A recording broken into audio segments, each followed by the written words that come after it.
Speculation is growing about Friday's big announcement. Pope Francis, Germany's Chancellor, the U.S. Secretary of State, and Iran's Foreign Minister are a few of the names being mentioned for this year's Peace Prize. But is the Nobel still credible? Is the criteria fair, and did previous winners deserve it? This is Inside Story.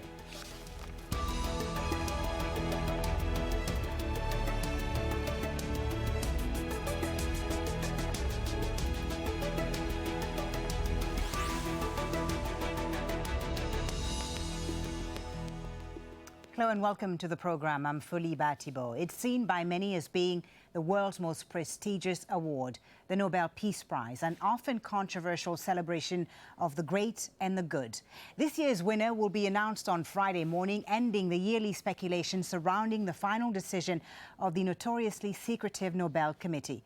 Among this year's favourites are German Chancellor Angela Merkel, commended for taking moral leadership of the refugee crisis and allowing hundreds of thousands into Germany.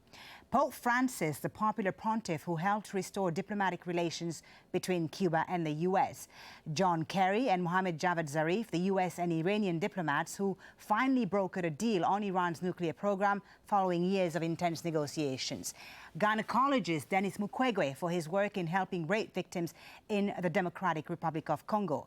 And the Russian investigative newspaper Novaya Gazeta for its work covering Russia's involvement in the war in eastern Ukraine. Now, the Nobel Peace Prize is one of 5 Nobel Awards given for outstanding contributions to certain fields. By definition, the Peace Prize is given to those people promoting peace or helping to end conflict. Though in recent years, critics say it's drifted from its original mandate. The committee members who award the prize are appointed by the Norwegian Parliament. The committee is comprised of 5 Norwegians and often reflects the political makeup of Norway's parliament. So lots to discuss then. Let's bring in our guests for today's Inside Story. Joining us from Oslo is Christian Hartviken, the director of the Peace Research Institute Oslo, and also in Oslo, Fredrik Heffermel, a lawyer helping sue the Norwegian Nobel Committee. He's also written a book titled Nobel Peace Prize, What Nobel Really Wanted. Gentlemen, thank you so much for being on Inside Story today.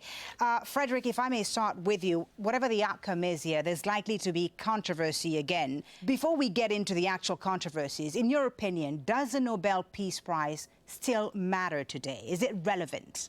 It's very relevant and has a lot of attention worldwide. It's important, but it could be much more important and much more useful to the world if the committee had paid the least attention to what Nobel actually wanted. The speculations are as free as the Nobel Committee, and the Nobel Committee has cultivated the idea that peace is anything and that they can use the prize for anything they like. The best kept secret of the Nobel Committee is what the type of peace, champions of peace, Nobel actually wanted to benefit with his prize. And we found it unacceptable that they continue to cheat about the actual idea of the prize, and therefore we lifted the secrecy this year. The Nobel Peace Prize Watch has given a full presentation of all the candidates who are qualified to win, with the full nomination. So this is an unprecedented new thing that people now are free to go to our website, nobelwill.org, and see what the prize actually was intended to be for. Okay, so you think it is still relevant despite having issues with the way the nominees and the people awarded the prize are selected. Let me bring in Christian now. Same question to you, Christian. Do you think the Nobel today is as important, as relevant as it's been in the past? I certainly think it is. If anything, it is probably a more widely celebrated prize today than ever. And you're absolutely right that the Nobel Peace Prize is controversial. Perhaps one reason for its fame is the actual fact that it is so often controversial. With why do you think it's so controversial? What do you think makes it so controversial? Well, you know, This is a reinforcing circle in the sense that since it's a highly prestigious prize, people also invest a lot in it, and when they see laureates they disagree with, then they would venture into controversies. So you know, it's a self-enforcing circle, so to say. Frederick, what did Alfred Nobel have in mind when he created the Peace Prize exactly? What was his intention, and why do you believe that the awards haven't really honored rather this idea? It's in fact, of course, it may seem difficult to understand what exactly went on in the mind of a person who died over 100 years ago at one special moment when he signed his will. But it is quite possible, because you have the text of the will, which is not so important as the evidence of what he actually wanted to achieve. And he was very supportive of the peace movement and of Bertha von Suttner's idea. He had correspondence with Bertha von Suttner, the preeminent peacemaker of the 19th century. They discussed in the letters how a peace prize for her movement. And then at the same time, as he wrote the will, he also tried to buy a Swedish newspaper, and he told his nephew that he wanted this paper, a liberal paper, to get rid of militarism, or to get rid of armaments and other relics from the medieval ages. So that was his mindset at the time he wrote the will. That is the main evidence of what he actually wanted. Right. And you both believe then that the awarders have sort of veered away from that original intention. I want to take a closer look now at the controversies. The Nobel Committee has been accused of awarding the Peace Prize to controversial candidates. Recent ones include the Organization for the Prohibition of Chemical Weapons in 2013, before it even began its work eliminating chemical weapons in Syria. The European Union was awarded the prize in 2012 during disagreements over how to deal with the economic crisis. Barack Obama, the U.S. president, is the most controversial recently. He was given the Peace Prize in 2009 after less than a year in the White House. Al Gore's prize in 2007 for work on climate change was criticized for being politically motivated, and his much publicized film was exposed for having major factual errors. Among the most controversial of all time, though, is Henry Kissinger. The U.S. diplomat was selected in 1973 for helping to broker a ceasefire in the Vietnam War 2 years before the fighting actually ended. The Norwegian members of the Nobel Committee resigned in protest. So, Christian, I mean, we look at all these controversies. In your opinion, who do you think deserved this award the least in the last 20, 30 years? Well, I think you came out with some of the most fatal blunders there in your list. There is no doubt that the 1973 prize to Henry Kissinger and Lee Duc-Tho was an all-time low, and in fact Lee Duc-Tho even denied coming to Oslo to receive the prize, so he launched an immediate protest. So that was really quite embarrassing for the Nobel Committee. Now, it certainly has become better in terms of professionalizing its review apparatus. But again, we see in 2009 the prize to Barack Obama may have seemed like a good idea at the time, but as Barack Obama himself pointed out when he came to Oslo in December to give his Nobel lecture, he was actually the commander-in-chief standing in the midst of two wars, the outcome of which was absolutely uncertain at the time.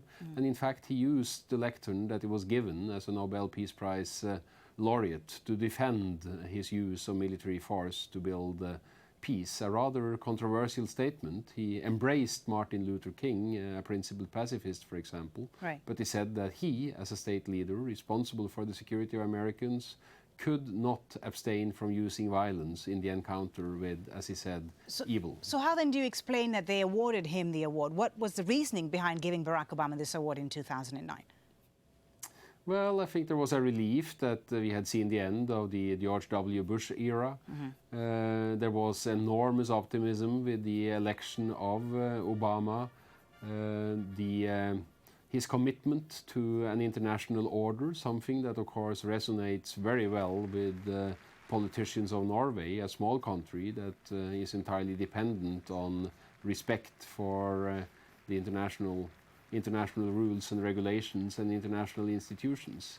So no big surprise in that sense. But the hope, of course, was that the Nobel Peace Prize to Obama would strengthen his mandate. And in actual fact, it was the opposite that happened.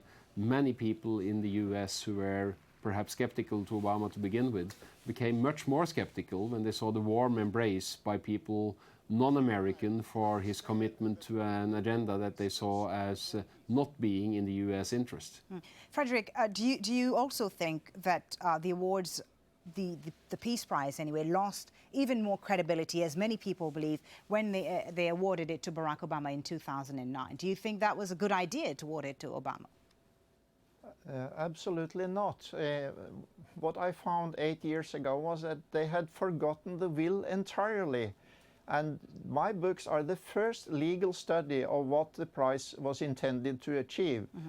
And there, I have noticed Harpviken is a part of official Norway, politicians, media, and academics. The last thing they want to discuss is what Nobel actually wanted. And they don't want to discuss, of course, the legal consequence of this, that there is a mandate and there are some people who are entitled to receive the prize. And then the third thing is that now the Swedish authorities have taken instituted an investigation of the Nobel Foundation and its control of the Norwegian committee, and they have to end the investigation. The Nobel Foundation in Stockholm promised to keep strict control, instructs the Norwegian committee to follow the intention of Alfred Nobel.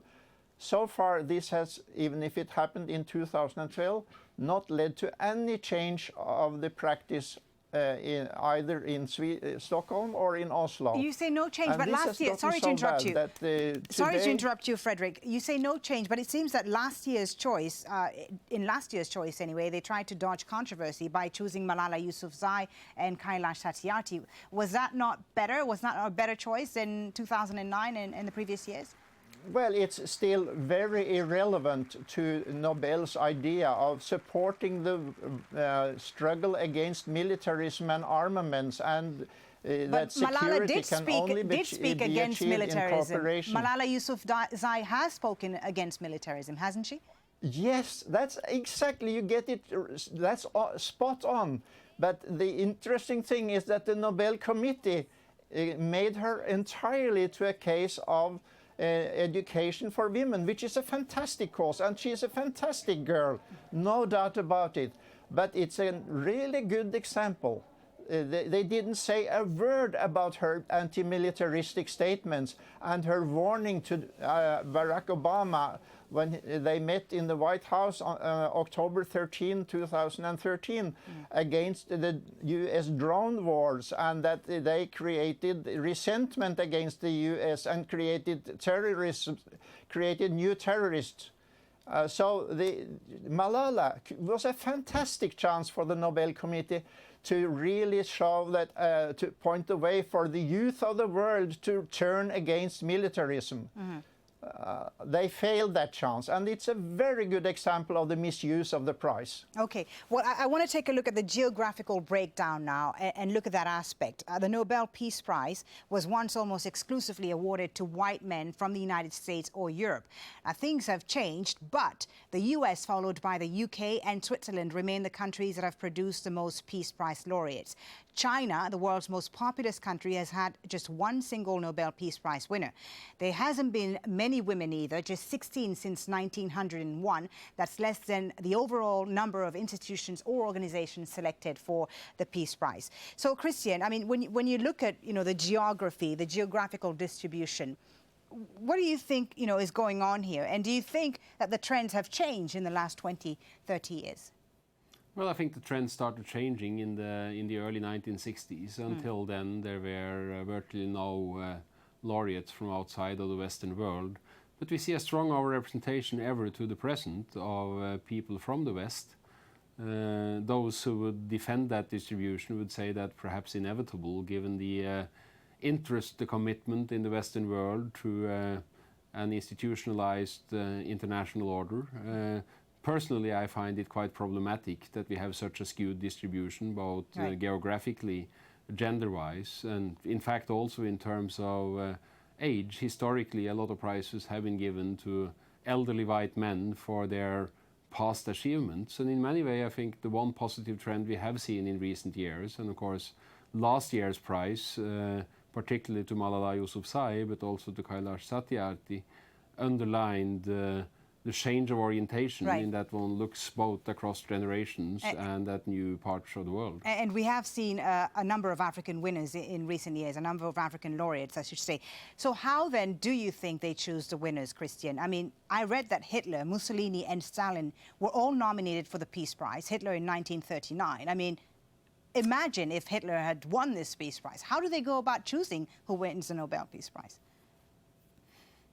Well, Hitler did not win the Peace Prize, and there's a reason for that. But he was nominated, which is shocking in itself. Nominations are open in the sense, well, there are lots of people in the world that can get nominated. We hear often that this and that person is celebrated because he or she was a nominee for the Peace Prize. Now, truth be told, getting nominated isn't all that difficult. There are lots of people, parliamentarians, government members across the world, professors in a number of disciplines who can nominate. So you or I, if you wanted to get nominated, could certainly manage that.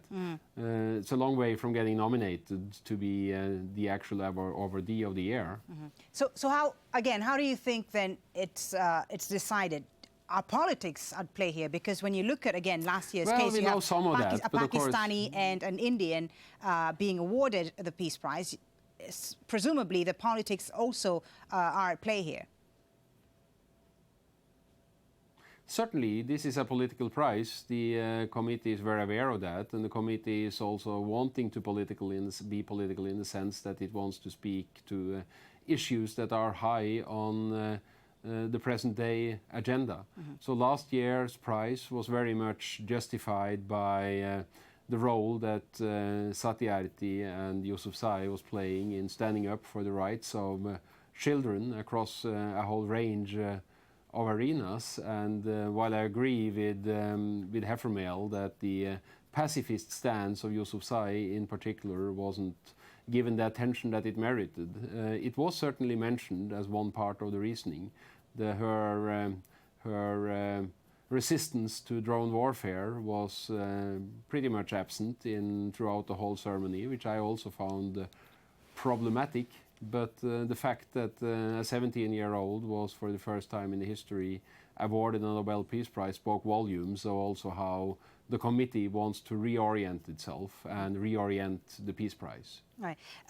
Frederick, on this issue of the prize being politically driven, what is your opinion? And do you think they're succeeding, the committee is succeeding in reorientating, as Christian says, the prize and who wins it?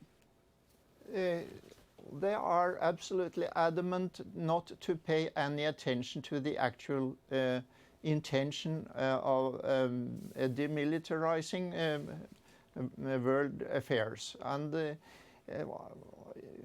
this cannot be accepted. And we have therefore found that this is about a will, a testament, and the idea of Nobel, his vision of a world without, where he would liberate nations from weapons, warriors, and war. We think that is the right recipe. But Frederick, just to make myself the devil's advocate here for just a moment, I hear your thought. I understand what you're saying, that this isn't what Nobel originally wanted, but the world has changed considerably since, the 1900s, the early 1900s. I mean, climate change, things like climate change and education are huge issues now. Yes. Why shouldn't those issues be incorporated, be taken into account by the awarders of the Nobel Peace Prize? Oh, yes, the world has changed enormously, and the need for Nobel's idea of a demilitarized world is much greater since 1945, when we have the nuclear bomb hanging over us and ready to extinct all life on the globe any time. And if the military costs a lot and it damages democracy and human rights and it creates poverty, we could have a wonderful life on this globe if the nations of the world really got together to realize the peace vision of Alfred Nobel and Bertha von Suttner.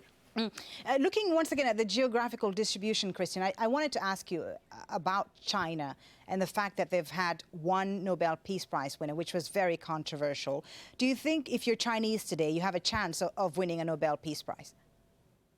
Yes, but I think there is one thing that acts against any non-Chinese candidacy at the moment, and that is that the 2010 prize to Li Xiaobo was so deeply contested by the Chinese government that for the Nobel Committee it's virtually unthinkable to give a prize that would be consistent with the government's plans and politics.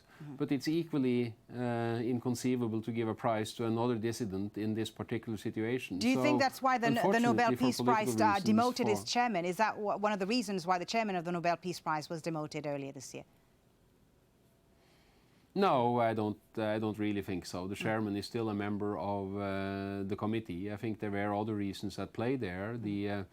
The chairman did have a problematic double hat as not only the chair of the Nobel Peace Prize Committee, but also as the General Secretary of the Council of Europe. Okay. That is quite problematic. And remembering the fact that no prize in recent years has been going to any Russian dissident or critique, despite the very unfortunate developments we have seen in Russia, right, I think underlines that dilemma. So I think that was the main reason. Okay, well, let me ask you both now, and I would like to begin with Frederick on this.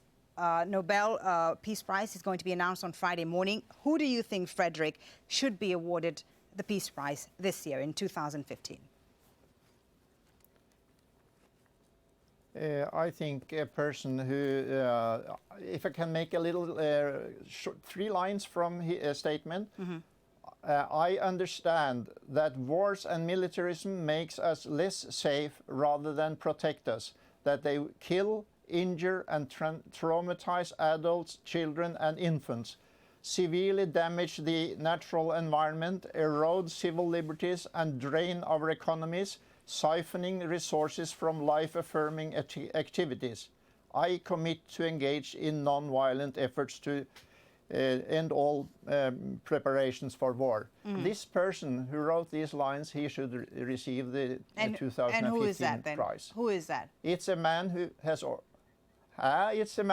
organized the world beyond war, called David Swanson. Okay, Christian, your thoughts. Who do you think the Nobel Peace Prize should be awarded? We mentioned, of course, a couple of names at the start of the show, Angela Merkel among them. Do you think she deserves it? And if not, who do you think she should win?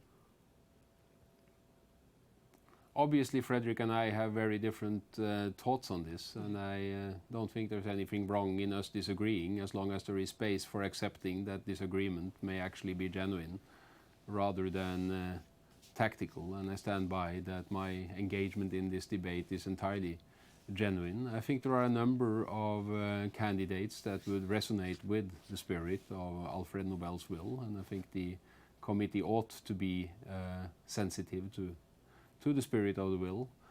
No, come on, give us a name. Give us a name. List, and mind you, excuse me. Give us a name. Well, a name is Angela Merkel, who's done a tremendous effort to reorient the debate both in Europe and globally on how to deal with the migration crisis that we are facing at the moment. Okay, thank you so much. Very interesting discussion. Very good to talk to you both. Frederick Heffermel and Christian Berg joining us there, both from Oslo. Thanks for your time.